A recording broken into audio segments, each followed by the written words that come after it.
네, 할렐루야. 반갑습니다. 우리 목사님께서 좋은 말씀 해주셨는데 제가 한마디만 덧붙이면 이런 겁니다.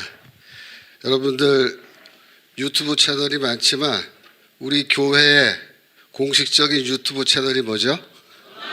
네, 우리 목사님 TV, 그죠? 그다음에 너아라 TV. 우리 교회의 공식적인 유튜브 채널이 말하는 게 교회 입장이에요.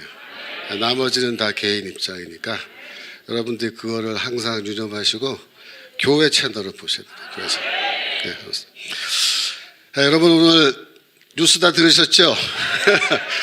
이란에서 이제 드디어 전쟁이 시작돼서 한국 시간으로 어젯밤에 미국과 이스라엘이 이란을 공격했는데 이란의 최고 지도자 하메네이가 사망했습니다.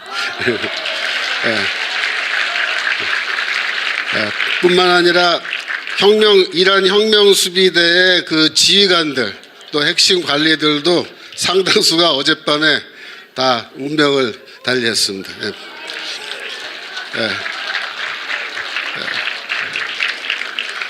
사실 2주 전에 이스라엘의 그 나타냐후 총리가 트럼프 대통령과 만나서 이 회담을 했어요. 그때 제가 이렇게 쭉 보니까 둘이서 이제 다 작전을 다 짠 것 같아요, 그때.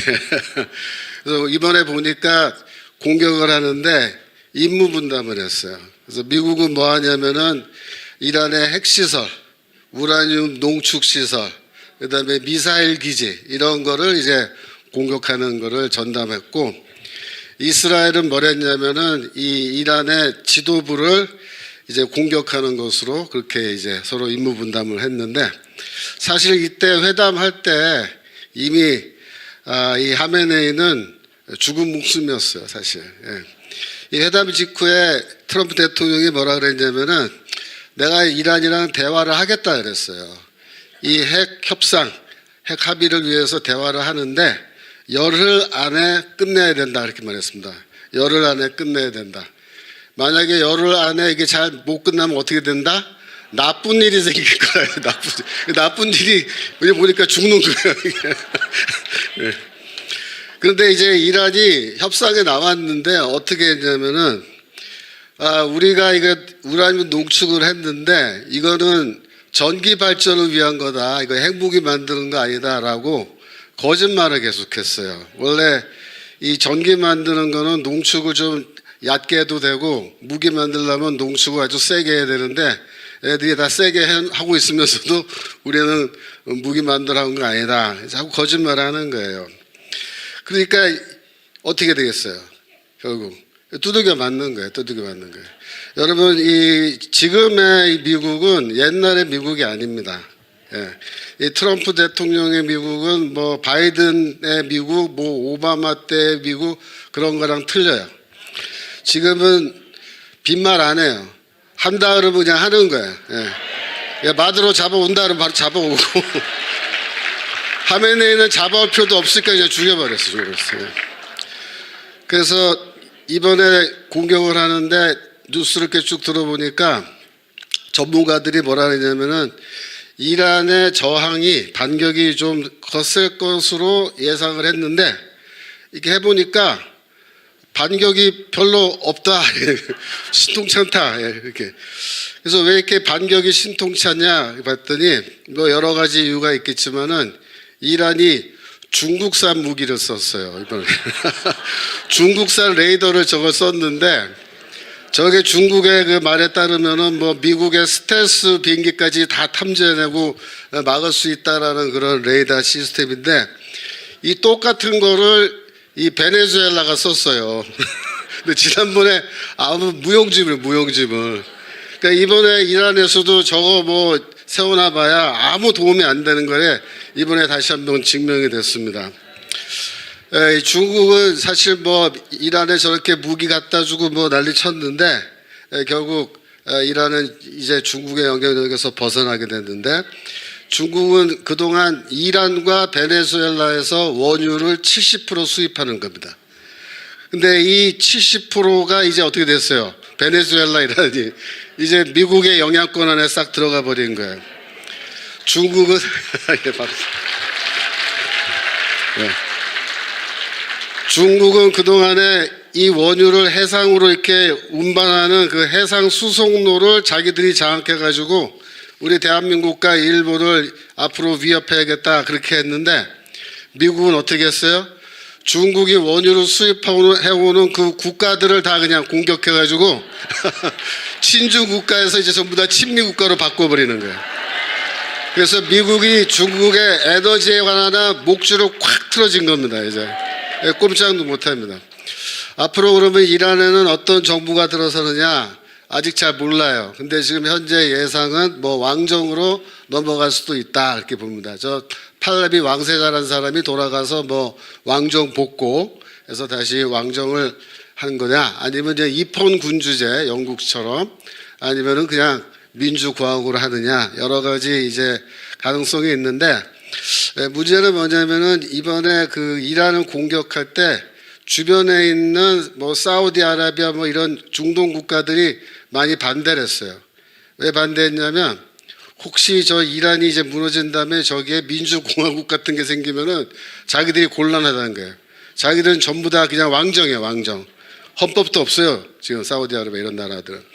그래서 다 반대했는데 미국이 이제 이스라엘이랑 미국이 설득을 해가지고 다 전쟁 시작하기 전에 오케이 했단 말이야. 그러니까 그 사이에 어떤 약속 같은 게 있었을 것 같기도 한데 아마도 이제 사우디아라비아 같은 나라는 왕정을 하면 좋겠다. 민주공화국 이런 거 하면 우리 좀 곤란하다. 아마 그렇게 얘기하지 않았나. 하여튼 어느 쪽에 되건 간에 이란은 이제 친미 정부가 들어서게 되는 겁니다. 중동에는 지금 이스라엘이 가장 강력한 미국의 동맹국인데 이스라엘 이외에 이제 이란이 아주 강력한 미국의 동맹국으로 이제 등장하게 되면은 이제 중동의 판도는 완전히 이제 바뀌는 거예요. 예, 그래서 미국은 더 이상 중동 문제로 머리 끓일 필요가 없게 되었습니다. 예. 어제 저녁에 트럼프 대통령이 이란과 전쟁을 선포하면서 연설했어요. 제가 연설을 쭉 들어봤는데 거기서 중요한 말 몇 가지 있어서 제가 한번 소개해 드립니다. 이렇게 말합니다. 미국, 특히 제 행정부는 이 테러 정권이 절대 핵무기를 보유해서는 안 된다는 정책을 일관되게 유지해 왔습니다. 다시 한번 강조합니다. 그들은 절대로 핵무기를 가질 수 없습니다. 예, 우리는 그들의 미사일을 파괴하고 미사일 산업을 완전히 뿌리 뽑을 것입니다. 다시 한번 완전히 괴멸시킬 것입니다. 그렇게 말했습니다. 근데 여러분, 이 이란이 갖고 있는 미사일하고 핵무기 기술이 사실 북한이 갖고 있는 기술하고 똑같은 거예요. 왜냐하면 북한이 미사일 기술을 다 이란에 수출하고 또 서로 교류를 했단 말이에요. 그래서 사실 미국이 이번에 이란을 공격할 때는 어떻게 보면은 북한을 공격하기 위한 예행연습 그런 걸 한번 해봤다라고 볼 수도 있어요. 지금 트럼프 행정부는 절대로 핵무기와 장거리 미사일 허용하지 않는다 이렇게 말하고 있습니다. 그 다음 보시면요, 집 밖으로 나가지 마십시오. 밖은 매우 위험합니다. 사방에 폭탄이 떨어질 것입니다. 작전이 끝나면 정부를 장악하십시오. 이제 정부는 여러분의 것이 될 것입니다. 아마도 수세기에 걸쳐 여러분에게 단 한 번뿐의 기회가 될 것입니다. 그 다음 보시면요, 이제 여러분의 반응을 지켜보겠습니다. 미국은 압도적인 힘과 파괴적인 무력으로 여러분을 지원할 것입니다. 지금이야말로 당신의 운명을 스스로 개척하고 손이 닿을 듯 가까운 번영하고 영광스러운 미래를 향해 나아갈 때입니다. 지금이 바로 행동할 순간입니다. 이 기회를 놓치지 마십시오. 그랬습니다. 정말 이 연설을 아마 이란에 있는 사람들이 다 들었을 거예요. 지금 이 이란 사람들이 이제 어떻게 할까요? 전부 다 이제 들고 일어나서 다 쫓아내고 이제 새로운 나라를 시작하기로 하겠죠, 그죠? 여기에 이 연설문을 보면은 미국이 앞으로 이란과의 이 전쟁을 어떻게 마무리 지을 것인지 그 내용이 다 나와 있어요. 미국이 이제 이란과 전쟁하는 방법은 첫 번째로 지상군은 투입하지 않는답니다. 트럼프는 절대로 지상군은 넣지 않습니다. 두 번째로 핵시설과 미사일 기지 폭격하고 하메네이 정부 지도부를 제거하고, 네 번째로 이란의 레임 체인지, 그러니까 정권 교체입니다. 정권 교체를 목표로 하는데, 이 정권 교체를 미국이 해주는 게 아니고 어떻게 한다? 이란 국민들이 스스로 해야 된다. 예. 그래서 이란 혁명수비대와 경찰을 와해시키는데, 만약에 시위대를 이 사람들이 공격하면은 시위대가 스스로 보호할 수 있도록 조치를 취한다. 이게 무슨 뜻이냐면은 필요할 경우에는 무기를 줘서 시민들을 무장시켜서라도 대항할 수 있게 하겠다. 지금 현재 몇 명 죽었습니까? 3만 명 죽었습니다. 3만 명. 네, 3만 2천 명 죽었습니다. 더 이상의 인병살상이 없도록 시위대를 보호할 수 있는 그런 방법을 강구하는데, 결국 이렇게 가면은 이란 혁명수비대와 경찰은 항복할 수밖에 없습니다. 물론 이렇게 할 때 시간이 좀 걸릴 거예요. 얼마큼 걸릴지는 이제 이란 국민들에게 달려있는 겁니다. 그런데 미국은 앞으로 한 2주 정도는 계속해서 이 군사적 목표를 공격할 것입니다. 아직까지 여러 가지로 혁명수비대라든가 이런 사람들이 또 저항을 할 것이기 때문에 그런 저항을 할 수 없도록 완전히 괴멸시키기 위해서 한 2주 정도는 계속 폭격을 한다 그래요. 하지만 미국은 인명 피해 없이 이 전쟁에서 승리할 것으로 그렇게 보입니다. 중국은 중동 지역에서 이제 교두보를 완전히 잃어버렸어요. 이 하메네이 정권의 몰락은 누구의 몰락이다? 중국의 몰락이다. 맞습니다. 중국의 영향력이 급속도로 줄어들고 있는데 전 세계적으로 중국이 이제 고립되기 시작했습니다. 이란이 무너지고 시리아 무너지고 베네수엘라 무너지고 쿠바가 지금 또 무너지고 있어요. 근데 쿠바는 군사적 조치를 취할 필요도 없습니다. 왜냐하면 쿠바는 원래 베네수엘라에서 석유 무산으로 가져다가 자기들이 다 그거 썼는데 지금 석유를 안 주니까 어떻게 돼요? 전기 생산을 못해요. 그래서 쿠바는 지금 24시간 중에 전기가 들어오는 시간이 6시간밖에 안 된답니다.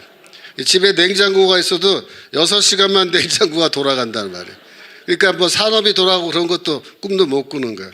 그래서 이제 쿠바는 뭐 때가 되면 자동적으로 항복하고, 그 다음에 남은 건 어디만 남느냐? 러시아, 중국, 북한만 남았습니다. 러시아, 중국, 북한. 미국과 유럽은 지금 우크라이나를 지원해서 러시아를 압박하는데요. 그 다음 거 보여주세요. 우크라이나에게는 스타링크로, 일론 머스크가 스타링크를 딱 열어줘가지고 좌표를 다 찍어줘요. 그리고서는 러시아 쪽에는 스타링크를 딱 꺼버렸어요. 그러니까 어떻게 돼요? 러시아는 완전히 깜깜이 전쟁하는 거예요. 깜깜이 전쟁.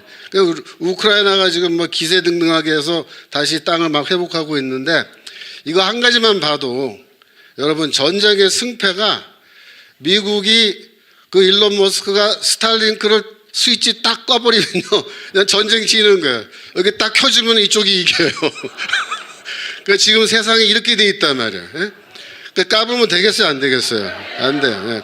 전쟁의 승패는 미국이 다 쥐고 있는 겁니다, 지금. 마음 먹으면은 어느 쪽이건 내가 너희 이기게 해줄게, 너희 지게 하겠다, 그거 다 결정하면 끝나는 거예요. 그러니까 러시아는 벌써 끝난 겁니다, 이렇게 되면.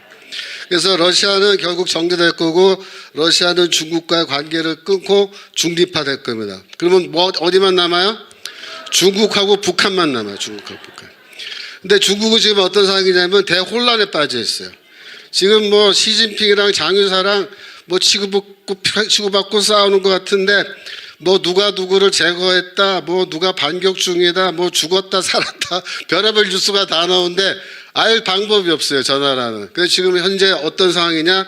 대혼동 파티, 대혼동 파티 중이다.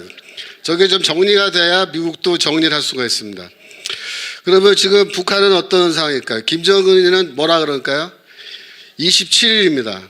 사흘 전인가요? 김정은이가 뭐라 했냐면, 한국은 완전히 붕괴 가능하고 미국과 좋게 못 지낼 이유가 없다.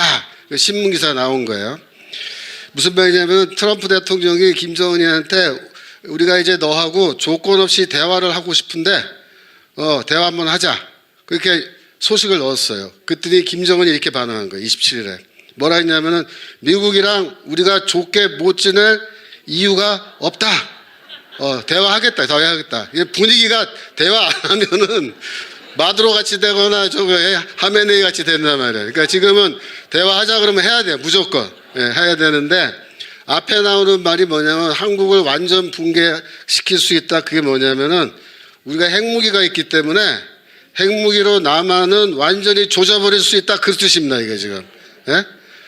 이렇게 말을 하면서 미국이랑 대화를 하겠다는 거예요. 그래서 지금 제목에는 안 나왔는데 뭐라 했냐면 자기들이 핵무기 갖고 있는 거를 인정해주는 조건 하에서 우리가 대화하고 싶다. 그렇게 얘기합니다. 그러니까 지금 무슨 뜻이냐면은 이제 트럼프 대통령이 이란이고 뭐 베네수엘라고 뭐 하여튼 하나씩 시리아 다 정리 끝났고 러시아도 이제 끝난 셈이고 그죠? 이게 남은 거 이제 중국, 북한인데 중국은 그 모양새를 보아하니 저것들은 지금 아직 지네들끼리 먼저 정리가 돼야 정리를 할 수 있는 거예요. 그러니까 이제 그러면 이제 북한이랑 뭘 좀 해봐야 되겠다. 북한 차례가 된 겁니다. 그래서 북한에다가 대화 한번 할까? 그러니까 알겠습니다, 하겠습니다. 이렇게 나온 거예요. 그러니까 이제 슬슬 관심이 한반도 쪽으로 옮겨오고 있다라는 얘기입니다. 트럼프는 오늘 아침 SNS에 어떤 내용을 올렸냐면은 저 내용인데 이란이 2020년과 24년에 미국 대통령 선거에 트럼프가 당선되지 않게 하려고 선거에 개입했었는데 이란이 지금은 미국과 전쟁을 하게 됐다라는 그런 트윗을 올렸어요.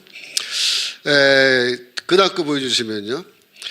26년 2월 5일에 워싱턴 힐튼 호텔에서 국가 조창 기도회를 했습니다.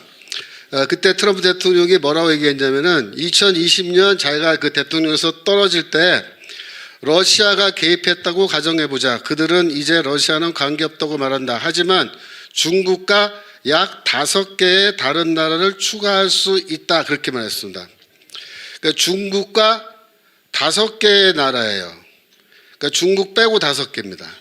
그래서 문제는 미국 대통령 선거에 개입한 이 5개 나라가 대체 어느 나라냐. 지금 분명하게 드러난 거는 중국 빼고 베네수엘라 있죠. 그 다음에 이란 확정입니다. 그 다음에 쿠바가 관여한 겁니다. 왜냐하면은 지난번 말씀드렸죠. 스마트 메릭 만들고 할 때 쿠바의 카스트로가 제일 먼저 아이디어 주고 했다고요. 그래서 쿠바 사람들이 개입을 했단 말이에요. 미국 선수는. 그러니까 세 나라는 벌써 이제 결정됐고 이제 2개가 남았는데 하나는 아마도 세르비아가 될 수 있어요. 그러니까 세르비아에 미국 부정선거 할 때 거기 서버가 있고 막 그랬단 말이에요.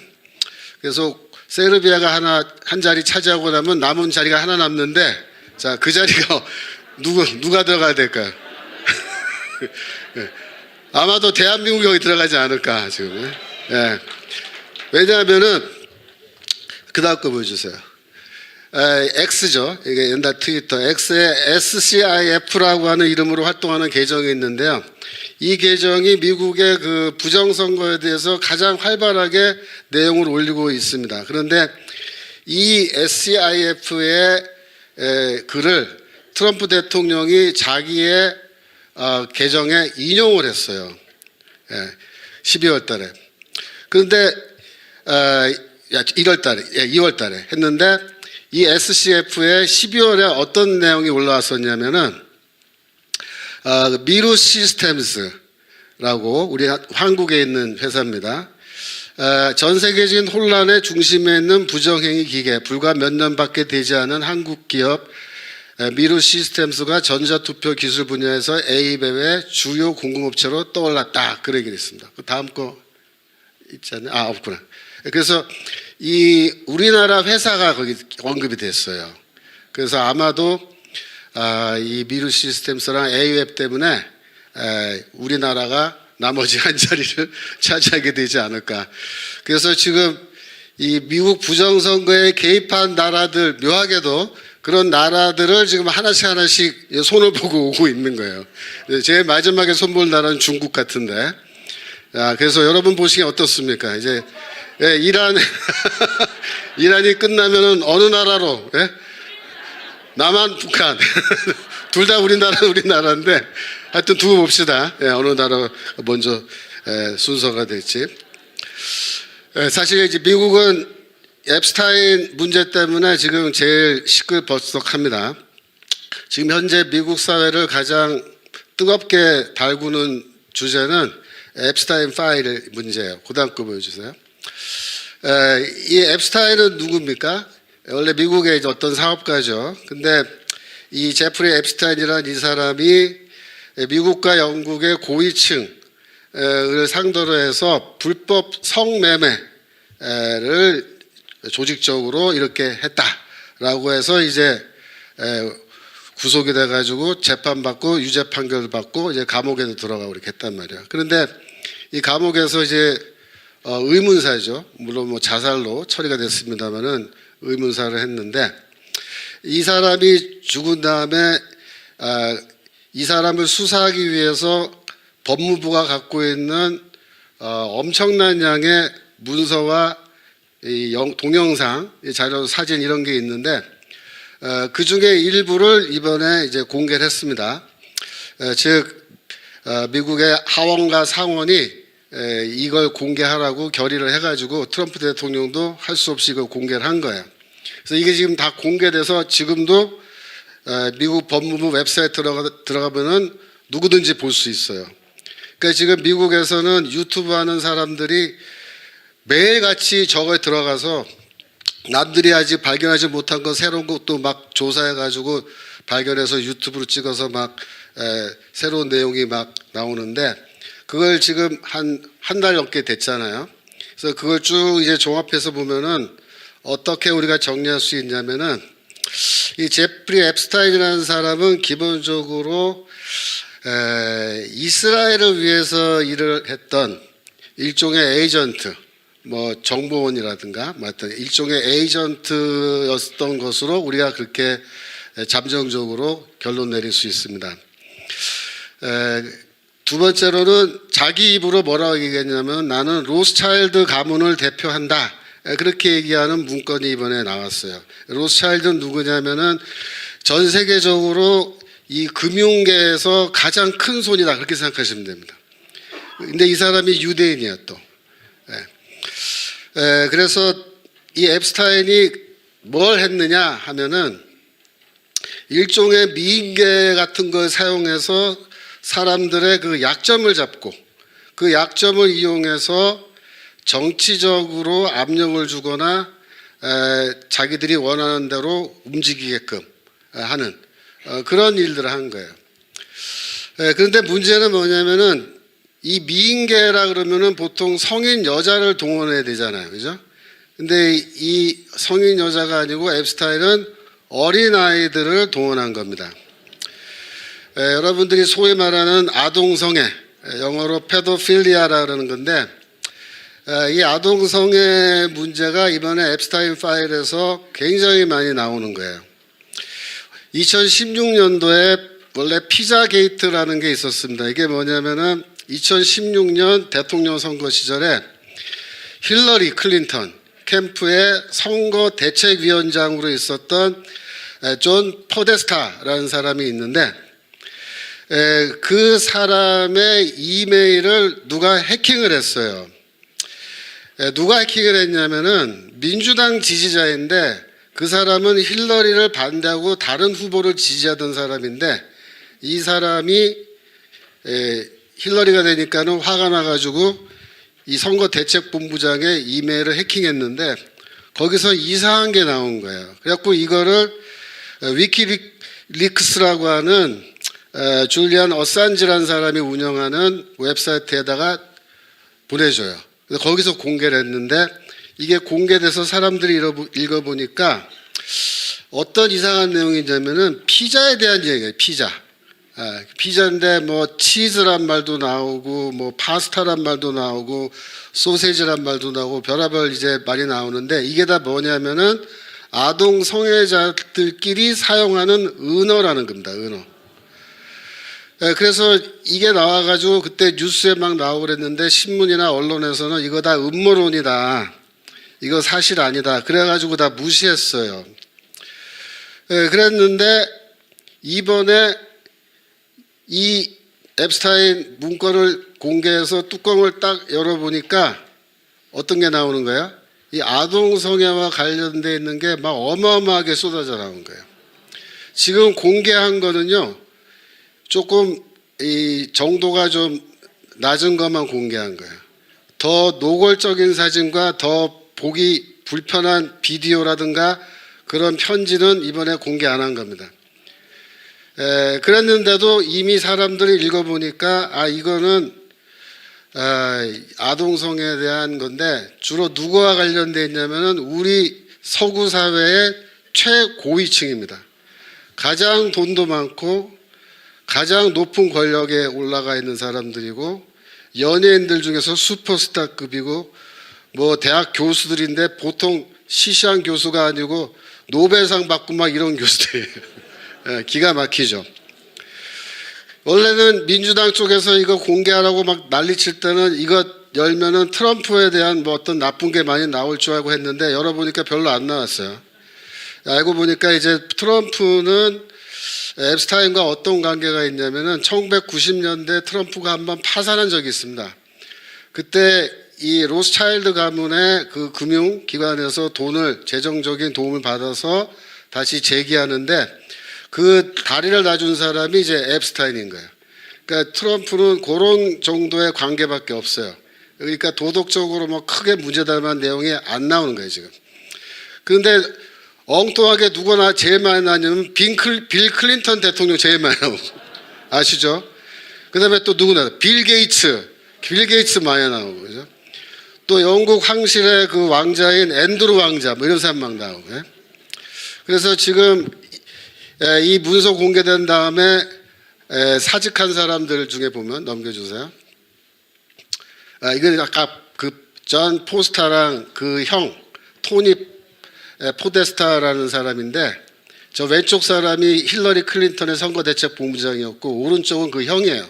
근데 형이 왜 중요하냐면 피자 게이트 터졌을 때 저 형의 집에 들어가서 사람들이 사진 찍어 온 게 있어요. 근데 그 사진들이 다 뭐냐면은 집 안에 그림을 그리고 사진을 걸어놨는데 쫙 걸어놨는데 전부 다 뭐냐면 어린아이들이 누드로 있는 사진이나 그림이에요. 거의 이상한 놈들입니다, 이놈들. 형제가 다 이상해요. 네. 그래서 넘겨주세요, 그 다음 거. 그래서 이 서머스라고 전 미국 재무장관이고 하버드대 경제학 교수인데요. 이 사람이 앱스타인 문서에 이름 나와서 사임했습니다. 넘기시고요. 그 다음에 베르게 브렌데라고 다보스 포럼 총재인데 얼마 전에 사임했습니다. 이런 사람들이에요. 그 다음에 리차드 엑셀이라고 이건 뇌과학으로 노벨상까지 받은 콜롬비아 대학의 교수입니다. 마지막으로 한 사람도 보면은 영국 총리 비서실장, 프랑스 전 문화부 장관 뭐 이런 사람들이에요 다. 그런데 앱스타인 문서에 이름을 다 거명할 수 없는 수많은 수백 명의 사람들이 등장하는데 그들 중 상당수가 뭐냐? 아동성애자라는 거야, 아동성애자. 근데 이 아동성애라고 할 때 이제 그 영어로 쓸 때는 걸이라고 어떤 young girls 이렇게 갖고 뭐 표시하는데 영어에서 걸 그러면은 보통 어떤 나이를 말하냐면 10대 후반까지도 그냥 걸이에요. 그러니까 이제 10대 후반이면 미국 사람들은 이 빨리 성숙하잖아요. 그러니까 한 18, 19번 돼도 거의 성인이라고 볼 수 있는데 뭐 그렇게 생각하면은 뭐 문제 될 거 없지 않냐 이렇게 지금 언론에서 얘기하지만 사실 문서를 보면은 10살 미만의 애들도 있었다는 겁니다. 그런 애들까지 성적 대상으로 삼았는데 얘네들을 데려다가 강간을 하고 그 다음에 뭐라냐면 고문을 했습니다. 그러니까 왜 애들을 고문할까? 아무 잘못도 없는 어린애들을 왜 고문했냐면 어린애들을 고문하면은 몸에서 이 호르몬이 나오는데 평소에 안 나오는 호르몬이 예를 들면 뭐 아드레날린이라든가 뭐 어떤 그런 호르몬이 나오는데 그게 마약 헤로인보다 10배는 더 강한 쾌감을 준대요. 그래갖고 그 피를 마시는 거예요. 그리고 애들의 그 피를 마시면은 노화를 되돌리고 젊음을 유지시켜 줄 수 있다. 이래가지고 애들을 고문한 다음에 피를 받아가지고 피를 마시고 거기서 끝나는 게 아니고 이 살아있는 아이들을 사탄 혹은 바알 혹은 몰록이라고 하는 그 구약 성경에 나오는 그 이방인들이 모시던 그 신들이죠. 이런 사탄을 대표하는 신들에게 아이들을 제물로 바치는 의식을 진행하는 거야. 그 아이들을 직접 그 자리에서 죽이는 겁니다. 제 말이 믿어지지 않으시죠? 저도 처음에 설마 그랬어요. 근데 증거들이 있어요. 근데 제가 증거 오늘 뭐 이 예배 시간 중이라서 이 굉장히 그래픽한 그림 같은 거 보여드릴 수가 없고 그냥 말로만 하는데 그 다음 거 보여주세요. 이거는 뭐냐면은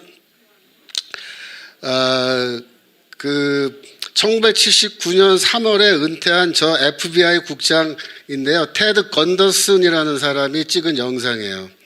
이분의 이 이야기를 지금 최근에 이제 관심들이 옛날 건데 이 사람 거를 다시 이제 재조명하는 거예요. 그래갖고 지금 한국말로 이 자막을 넣어서 누가 올렸는데 보니까 어떻게 되냐면은 보세요. 아이들은 이제 유치원에 있는 아이들입니다.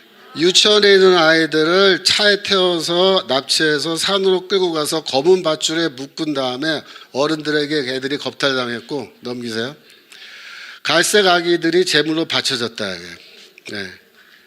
그다음에 이 사건을 제가 조사하면서 그 의식이 사탄 숭배 의식이라는 것을 알게 됐다. 그래서 이 FBI 수사관은 아이들이 실종되고 죽은 사건인데 이거를 수사해서 이 접근해서 들어보니까 이걸 발견한 거예요.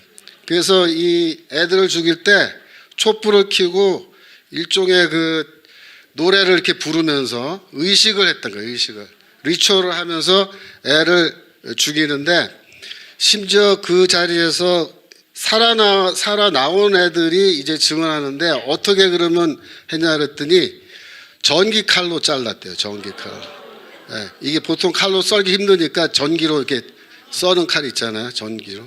그래가지고 애를 산채로 두 쪽을 냈다는 거예요.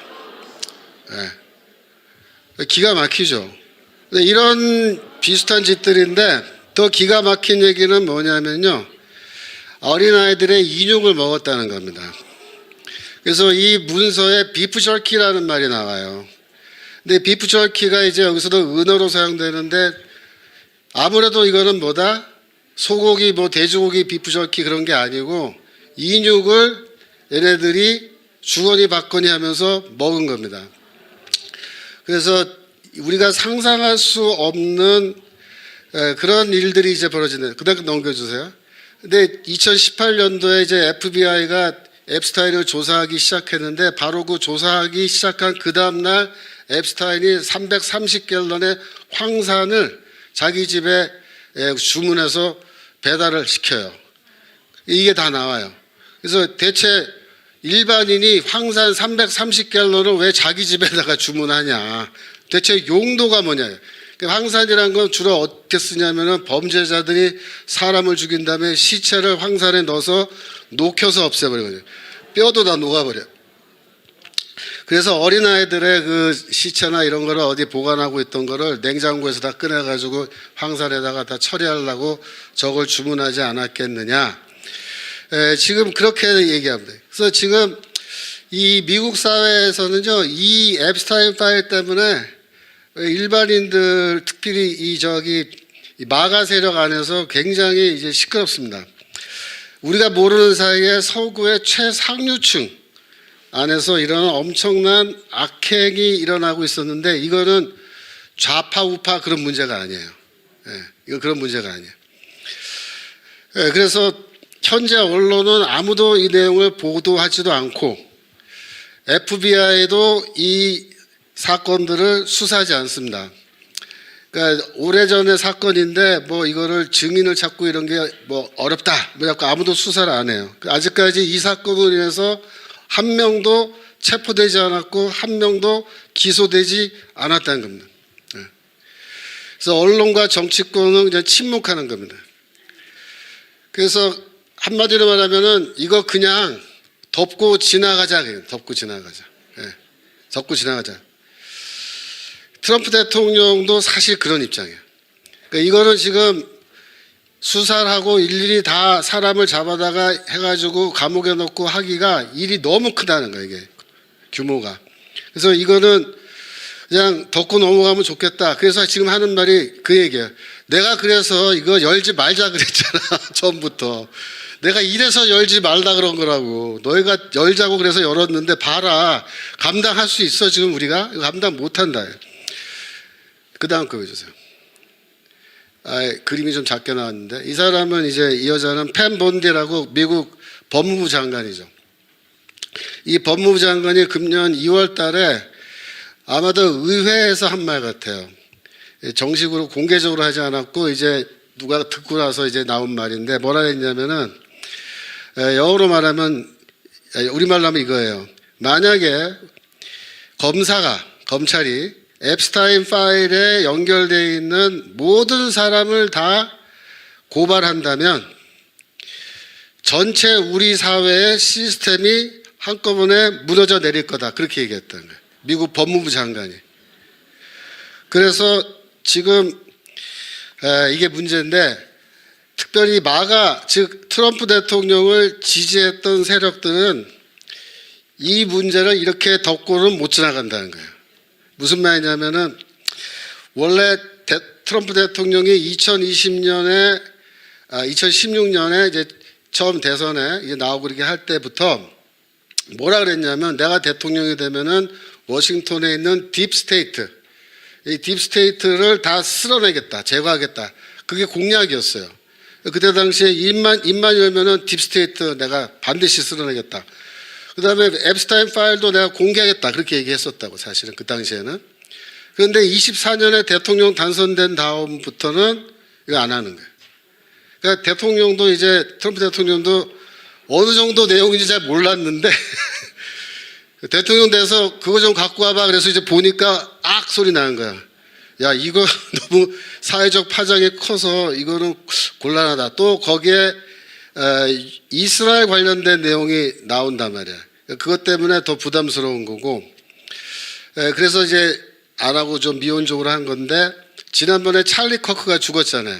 근데 찰리 커크의 암살 배후에 이스라엘이 있다라고 하는 그런 주장이 지금 많이 퍼져 있어요, 미국 사회에. 그런데 이게 딱 터져서 이게 앱스타인 파일 나오니까 봐라 말이야. 이스라엘이 앱스타인 같은 저런 미친놈을 시켜서 애들 그렇게 해가지고 약점 잡아가지고 미국의 대통령이고 뭐고 간에 전부 다 뒤에서 조정한 거 아니냐 말이야. 그러니까 이스라엘이 이따위 식으로 하면은 우리 미국이 가만히 있으면 안 된다. 이거 손 좀 봐줘야 된다 막 그러는데 이게 보통 문제가 아니란 말이에요. 그래서 이 마가 진영에서는 상당수가 트럼프 대통령을 비판하면서 트럼프 반대로 지금 돌아섰고요. 앞으로 수사도 안 하고 처벌도 안 하면은 우리는 영원히 너 지지 안 한다 라고 하면서 또 비판이 나온단 말이에요. 그러니까 지금 11월 달에 중간선거가 있는데, 안 그래도 지금 이번에 이길까 말까, 만약에 지면은 민주당이 또 의회를 차지하고 이러면은 이런 개혁적인 정책 다 중단해야 되는데, 트럼프 대통령 그 행정부에게서는 이게 가장 골치 아픈 문제예요. 그리고 미국 사회에서도 지금 마가 세력도 서로 나눠져서 이 문제 놓고 지금 싸우고 있는데, 여러분 어떻게 하면 좋겠습니까? 여러분 생각에. 뭐 우리는 미국 사람 아니니까 이거 뭐 강 건너 불구경이다 생각할지 모르겠는데요. 이 앱스타인 사건은 이제 어떤 의미가 있는가 하면요, 이런 거예요. 앱스타인 사건이 주는 의미는 뭐냐면, 그동안에 우리가 저 악의 세력, 저 사탄의 세력 이렇게 말했잖아요. 저 죄와 죽음의 세력 이렇게 말할 때, 이 말을 하지만 이 사탄의 세력, 악의 세력이라는 게 사실 약간 좀 추상적인 개념이죠. 실제로 우리가 직접 보고 말하는 건 아니고 그냥 이렇게 어렴풋하게 악의 세력 그랬는데, 이 앱스테인 파일이 딱 공개되면서 어떻게 됐냐면요, 이 악의 세력이라는 것이, 즉 악이라는 것이 더 이상 추상적 존재가 아닌 겁니다. 쉽게 말하면 악이 자기 얼굴을 탁 공개한 거예요. 나 여기 있다. 나 여기 있어. 너희가 평소에 말하던 그 악의 세력, 사탄, 나 여기 있어. 내 얼굴 보이지? 하고 이제 보여준 겁니다. 이럴 경우에 어떻게 우리가 반응했냐면 선택지는 두 개밖에 없어요. 하나는 뭐냐면 외면하는 거예요. 한번 쓱 보고 사탄이네, 자기 갈 길 가는 거예요. 악이네, 저렇게 생겼구나. 근데 난 갈 길이 바쁘네. 나 오늘 할 일도 많고, 자기 할 일 하는 거예요. 두 번째 뭐예요? 너 여기 있었어? 너 잘 만났다 이놈. 그래서 악과 마주해서 싸우는 겁니다. 이 두 가지밖에 없어요, 사실. 악에서라는 게. 여러분, 폴란드의 심리학자인데 안드레이 로바체프스키라는 사람이 쓴 책인데요. 이 정치적, 그러니까 political ponerology라는 책인데 이름이 좀 특이하죠, 그죠? 근데 이 사람이 원래 폴란드 사람이에요. 근데 폴란드가 공산주의 국가가 되면서 거기에서 이제 살면서 제가 경험한 거, 폴란드 공산당 치하에서 경험한 거를 가지고 이 사람이 정치 심리학을 쓴 겁니다. 책을 썼는데 이 사람이 하고 있는 주장의 핵심은 뭐냐면은 한 국가가 붕괴하는 게 어떤 한 개의 잘못된 정책이나 뭐 시스템이 어디가 망가져서 붕괴하는 게 아니라는 거예요. 한 나라가 망하는 거는 왜 망하냐면은 심각한 정신질환을 갖고 있는 사람들이 이 정권을 장악하고 거기에 올라서서 자기들이 하고 싶은 대로 나라를 좌우로 막 쥐고 흔들 때 나라가 망한다. 이렇게 말해요. 이 사람은. 더 쉽게 말씀드릴까요? 더 쉽게 말씀드리면 사이코패스들이 대통령이 되고 사이코패스가 국회의장 되고 사이코패스가 여당 당대표 되고 사이코패스들이 장관들 헤쳐먹으면 나라는 어떻게 된다? 바로 망한다. 그 얘기하는 거예요, 지금. 그래서 이 사람들의 특징이 뭐냐면은 보통 사람들처럼 어떤 공감 능력, 뭐 연민의 정, 양심 이런 게 없다는 거예요. 이 사람들은 오직 뭐만 관심이 있느냐? 내 이익, 나의 이익. 내가 어떻게 하면은 이 권력을 계속 유지할 수 있을 것인가? 거기에만 몰두한다는 거예요. 이 사람들에게는 도덕이 없는 거예요. 도덕이. 도덕이. 그냥 거짓말하고 속이고 죽이고 뭐 협박하고 별짓 다 하는데 그러고서도 뭐라는지 알아요? 우리가 이제 야 너희 어떻게 그 어린아이들을 상대로 그런 나쁜 짓을 해. 우리 그렇게 생각하잖아요. 저런 나쁜 놈들. 이 사람들은 어떻게 하는지 알아요? 그래서 뭐 내가 좀 그럴 수도 있지. 내가 좀 먹었다 그래. 뭐 어쩌라고? 내가 좀 그래 뭐 마셨어 그래 좀 뭐 어쩌라고? 이 사이코패스들이 이렇게 하는 거예요. 어쩌라고? 이 사이코패스들. 그래서 나라가 망하는 거는 이 양의 탈을 쓴 늑대 같은 놈들이 겉으로 나와서는 양의 탈을 쓰고 자기들이야말로 애국자고 자기들이야말로 국민을 위하는 지도자들이고 뭐 이렇게 하면서 뒤에서 뭐 하는 거야? 맨날 거짓말하고 잔혹한 짓거리 하면서 해가지고 결국 그게 쌓이고 쌓여서 그런 병리적인 정치가 쌓이고 쌓여서 어느 임계점에 도달하면 뭐다? 나라가 망한다 해요. 나라가 망한다. 그게 이 사람의 주장이에요. 말 돼요 안 돼요? 말 돼요. 지금 이 시대는 이 소돔과 고모라는 저리 가라요. 소돔과 고모라는 그래도 인육은 안 먹었잖아요. 지금은 노아 시대를 능가하는 수준의 그 악이 만연해 있는 그런 세상에서 지금 우리가 살고 있는 겁니다. 정말 우리가 하나님을 알고 예수 그리스도를 알고 복음을 알고 우리가 신앙하여서 살아가니까 이 정도지 이 바깥에 있는 이 세속사회의 이 악이라고 하는 거는 우리가 상상할 수 없는 거예요. 근데 지금 미국은 어떤 상황이냐면 이런 거예요. 자, 잘 봐. 내 얼굴 잘 봐. 봤지? 나 사탄 여기 있어. 나는 이런 거 했다 지금. 근데 너희들 뭐 할 말 있어? 할 말 있으면 해봐. 그러면서 너희들이 뭐 하고 싶은 대로 해봐. 그래, 해봐. 어떻게 할 건데 너희가 우리한테. 이렇게 하는데 사람들이 전부 다 어때? 얼어붙어. 그래서 이거 덮고 지나가자. 이거 못 건드려 우리는. 이거 덮고 지나가야 돼. 그래서 침묵하잖아요. 그 침묵은 무슨 뜻이죠? 허락이야, 허락. 침묵은 허락이야. 무슨 뜻이냐면 그래, 너희들은 그렇게 해도 돼. 그 얘기입니다. 그러니까 미국 사회가 지금 중대한 기로에 서 있는 거예요. 미국이 정말로 기독교 복음의 토대 위에서 세워진 나라고 복음을 그래도 믿고 따르는 크리스찬들이 뭐 많이 있는데 정말 이런 문제를 어떻게 해결할 거냐. 여러분, 악이 승리하기 위해서요, 뭐 많은 거 필요 없어요. 악이 승리하기 위해서 딱 하나만 하면 돼요. 뭐만 하면 되냐면 선한 사람들이 아무 말도 안 하고 아무 일도 안 하면 됩니다. 그러면 악은 반드시 승리하는 거예요. 그죠?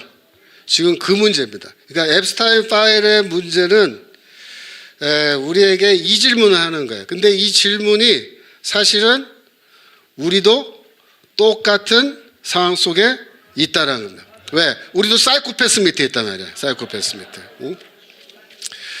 그래서 이 싸움에서 지금 미국 쪽에서는 어떻게 얘기하냐면 이 싸움에서 제일 중요한 건 뭐냐면은 알리는 거다. 알리는 거다.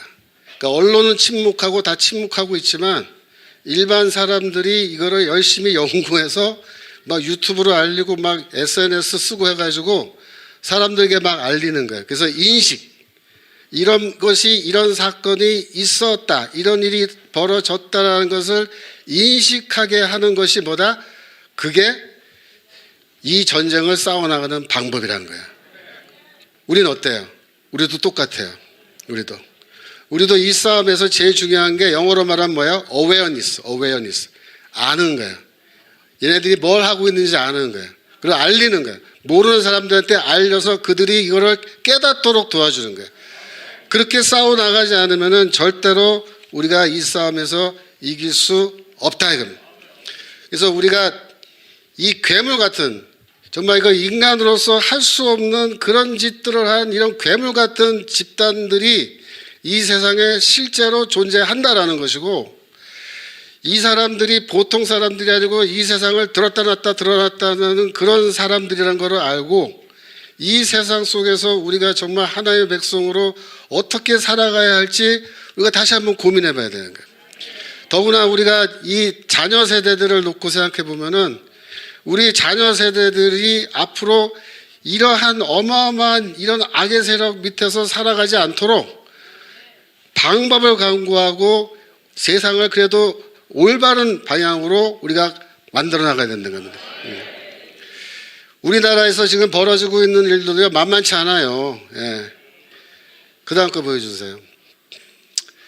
이거 뭐냐면 민주당이 금년 1월 9일에 민법 일부 개정 법률안이라는 걸 만들어가지고 지금 그거를 통과시키려고 하고 있는데 이 법안이 왜 문제가 되냐면은 38조에 주무관청은 법인이 다음 각 호의 어느 하나에 해당되는 경우에는 그 설립 허가를 취소할 수 있다 이렇게 돼 있어요. 그 다음에 아래쪽에도 읽어보면 그 다음 거 보여주세요. 법인이 대한민국 헌법 20조 제2항에 정한 정교 분리의 원칙 또는 공직선거법 등 관계벌령을 위반하여 선거, 정당 또는 후보자와 관련하여 조직적, 체계적으로 정치활동에 조직적, 반복적으로 개입하여 공익을 현저히 해한 때에는 뭘 한다? 설립 허가를 취소할 수 있다. 이게 왜 만들어졌냐면요. 그 다음 거 보여주세요. 작년 12월 2일에 이재명이가 국무회의에서 그 통일교 얘기하면서 국민의힘이 통일교에서 뭐 군품 받고 이런 사건이 있었잖아요. 그 법제처장한테 뭐라고 얘기했냐면 종교가 정교 분리 원칙을 어기고 정치에 개입하는 것은 헌법 위반이다. 이렇게 말하면서 법제처장한테 정치에 개입한 종교재단의 해상명령 청구에 대해서 검토해봐라 이렇게 지시를 해가지고 민주당에서 이 법을 만든 거예요 지금. 근데 이게 비영리 종교법인을 취소할 수 있는 그런 법안인데 이 문구가 그 앞에 거 잠깐 다시 보여. 앞에 거 다시 한번. 문구가 그 뭐 교회건 어떤 종교 단체건 조직적 체계적으로 정치 활동에 조직적 반복적으로 개입해서 공익을 현저히 해치면 그 단체를 취소한 거야. 예, 해산한 거야, 해산. 그래서 설립 허가를 취소하는 건데 이 문구가 굉장히 모호하게 되어 있는 거예요. 이 법이란 거는요, 주관적으로 해석될 수 있는 여지를 최대한 없애야 됩니다. 원래 원칙이. 근데 여긴 봐요. 굉장히 주관적으로 판단할 수 있는 여지가 활짝 열려있는 그런 표현이에요. 뭐가 조직적 반복적으로 하는 거고 공익을 현저히 해치는 건 대체 뭐가 현저히 해치는 건지 이게 정의 내리기가 어려운 거예요. 그러니까 귀에 걸면 귀걸이, 코에 걸면 코걸이 되는 법이에요, 이런 게. 그리고 더구나 헌법이 정한 종교 분리의 원칙을 지금 언급하고 있는데 종교의 사회적 참여를 정치 관여라고 규정하고 종교가 정치에 관여해서는 안 된다라고 지금 말도 안 되는 해석을 하면서 이 법을 만들어 놓은 거예요. 그래서 종교가 어떤 교회건 어떤 종교단체가 사회적 윤리적 어떤 문제에 대해서 발언하고 공적 참여 이렇게 했을 때 국가가 그거를 판단하겠다는 거예요. 그래서 헌법상 보장된 표현의 자유, 양심의 자유, 신앙의 자유를 행사하는 그 범위까지 이제 어떻게 한다? 국가, 정부 기관이 판단하고 필요할 경우에 자기들 마음에 안 들면 단체 해산해버리겠다는 거예요. 그러니까 교회가 정치적 문제를 지속적으로 비판하고 국가가 이를 자의적으로 해석해서 정치 개입이다라고 규정하기만 하면은 그 설립 허가 취소해서 해산하는데 이게 제일 웃긴 게 뭐냐면요. 이거 누가 결정하냐면요. 행정관청이 결정하는 거예요. 이게 법원이 판사가 결정한 게 아니에요. 예를 들어서 우리 교회 같으면은 성북구에 뭐 예를 들어서 우리 법인 허가가 나 있다 그러면 성북구청장이 그냥 결정하면 그걸로 끝나는 거예요. 근데 두 번째 그 다음에 독수조항이 또 뭐가 있냐면요. 넘기세요. 주무관청이 검사 감독을 하는데 그 다음 거 넘겨주세요. 관계 서류 장부 또는 그 밖에 참고자를 제출을 그 공무원이 구청 공무원이 명령하면요 할 수 있어요. 소속 공무원 하여금 법인의 사무 재산 상황을 다 검사해. 그러니까 여기 와서 이 재정 상태도 다 이제 열어보고 다 검사하겠다 이거. 구청 직원이 와서. 그래갖고 저걸 가지고 설립 허가를 취소한다요. 취소한다. 그러면 어떻게 되냐면 그 다음 거 보세요. 이게 제일 기가 막힌 건데 설립 허가가 취소된 경우에는 그 자녀 재산은 국고에 귀속한다 이렇게 돼 있어요. 말 됩니까 여러분? 아니 설립 허가를 취소하면은 이제 국가가 그걸 다 갖겠다. 이게 뭐야? 국가가 이제 강도짓을 하겠다. 강도짓. 아니 헌법이 보장한 재산권 이런 거 다 어디 가는 거야? 응? 그래서 자기들이 맘만 먹으면은 구청장 수준에서 교회도 다 그냥 문 잠그고 재산권 다 압수하고서는 다 뺏어버리겠다는. 이게 여러분 법이라고 만들어 놓은 꼬라지가 이게 민주당이 만든 거예요. 이거 사이코패스들 아닙니까? 이게 제정신이에요? 이 사이코패스들이라면 이게 전부 다 하나같이. 그래서 이 좌파 언론인 뉴스엔조이조차도 이 법은 문제가 있다라고 말해요. 이거 읽어보면 제일 웃겨요. 이 좌파 언론에서도 비판하는 거예요. 뭐라고 얘기했냐면 넘겨주세요. 종교자유정책연구원 김영남 변호사란 분이 이렇게 말합니다.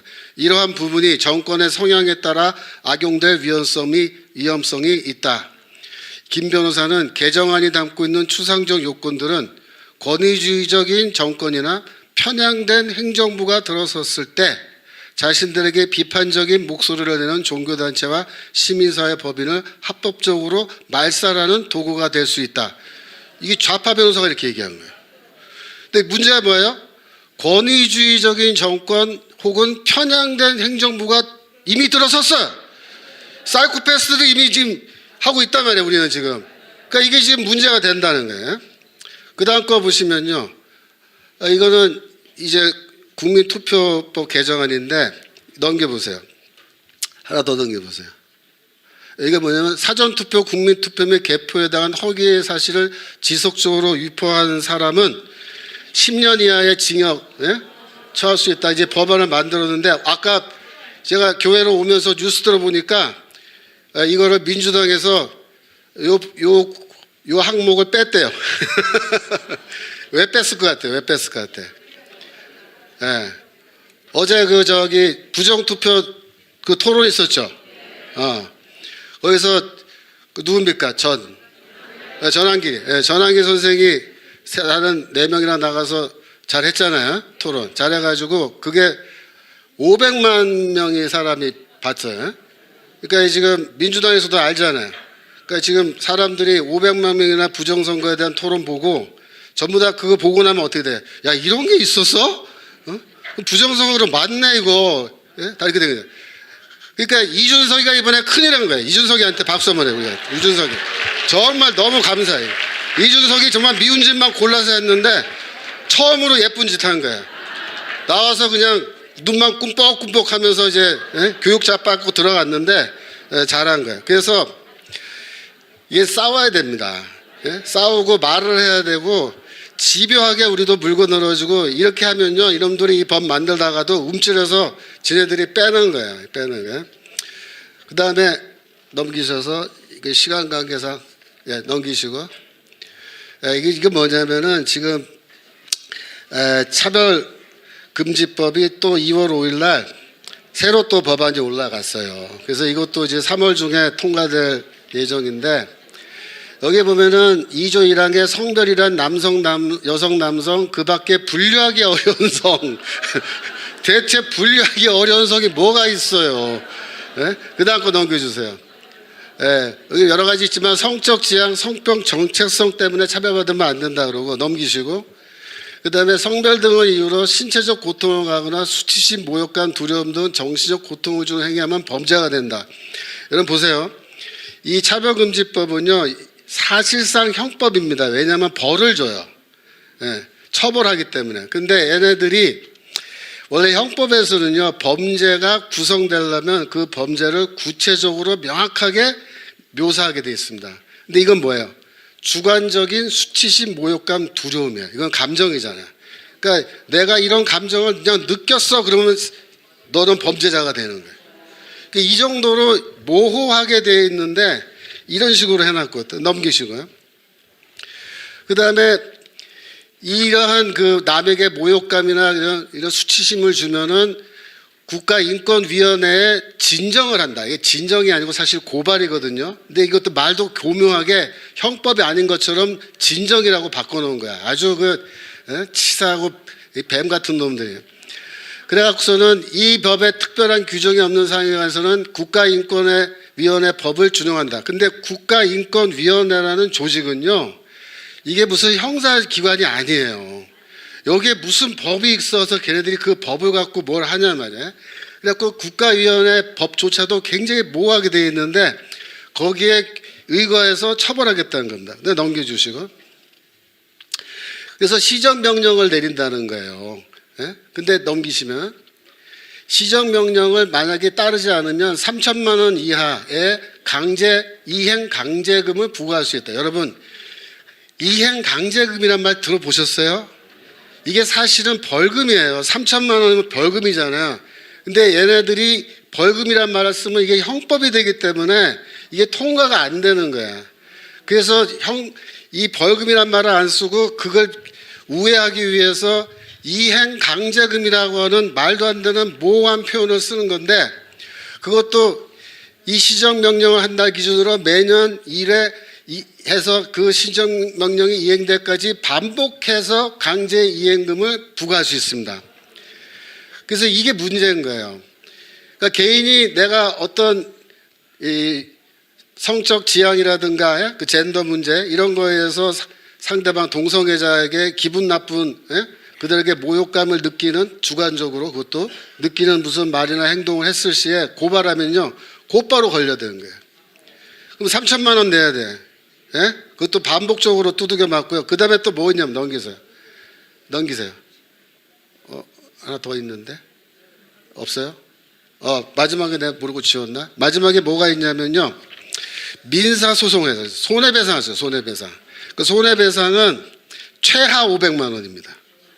그러니까 이거 한번 걸리면요.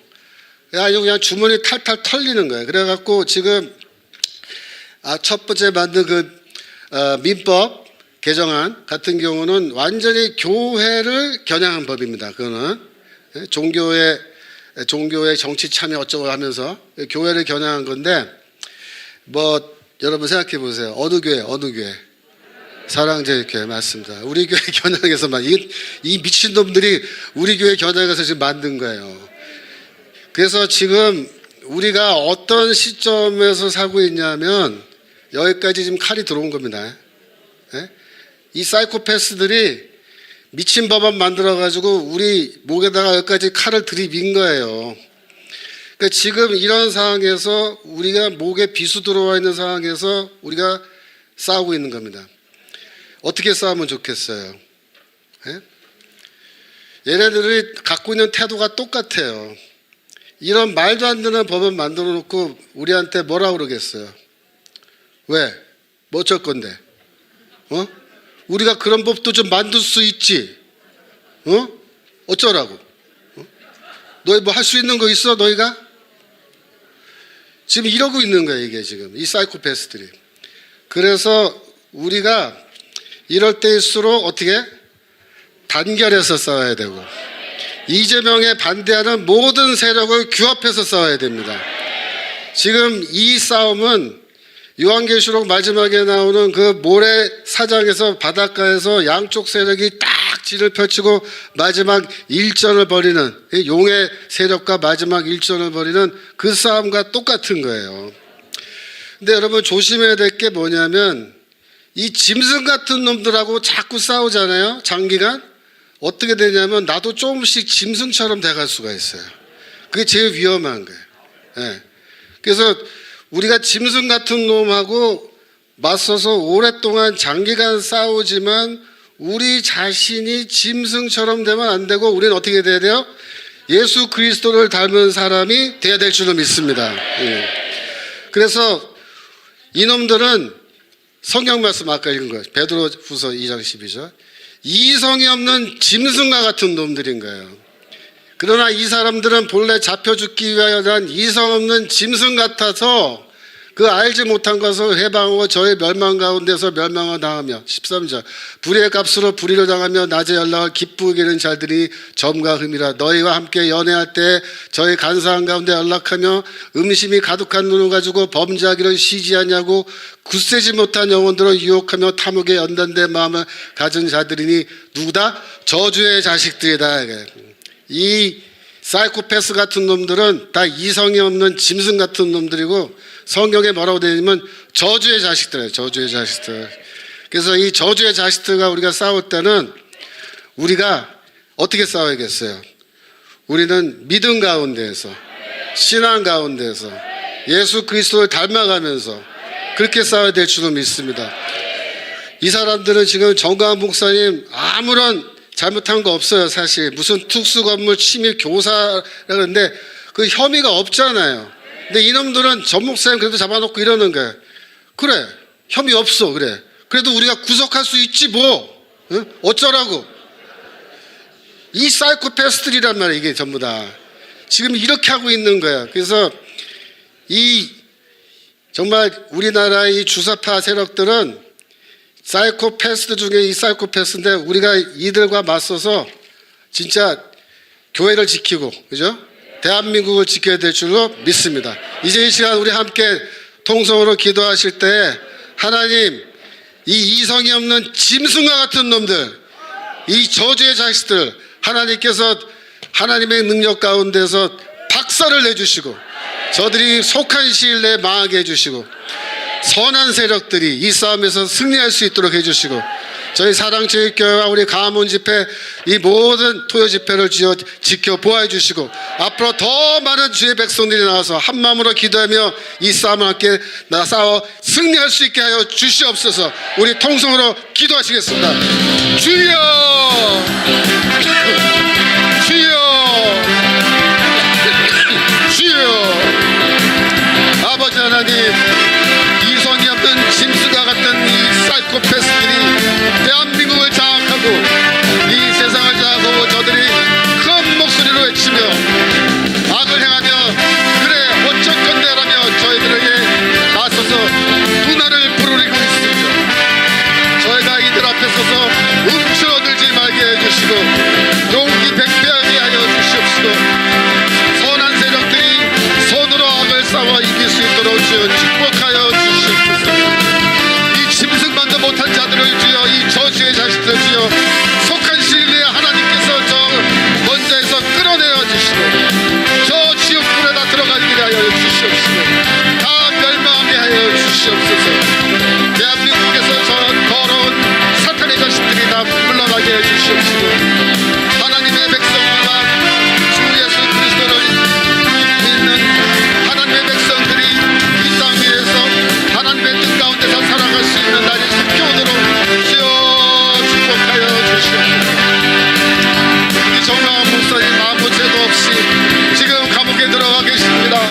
주여 우리 정 목사님 그 마음을 붙들어 주시고 마음 상하지 않게 해주시옵시고 감옥가에서도 하나님 앞에 무릎 꿇고 기도할 때마다 하나님께서 하늘나라의 문을 열어주시고 하늘의 신령한 은혜와 하나님의 신령한 영적인 축복으로 저를 가득가득 채워주시되 남들이 보지 못하는 새로운 이상을 보여주시옵시고 우리가 알지 못하는 하나님의 귀하고 장기적인 뜻을 깨달을 수 있도록 주여 역사하여 주시옵소서.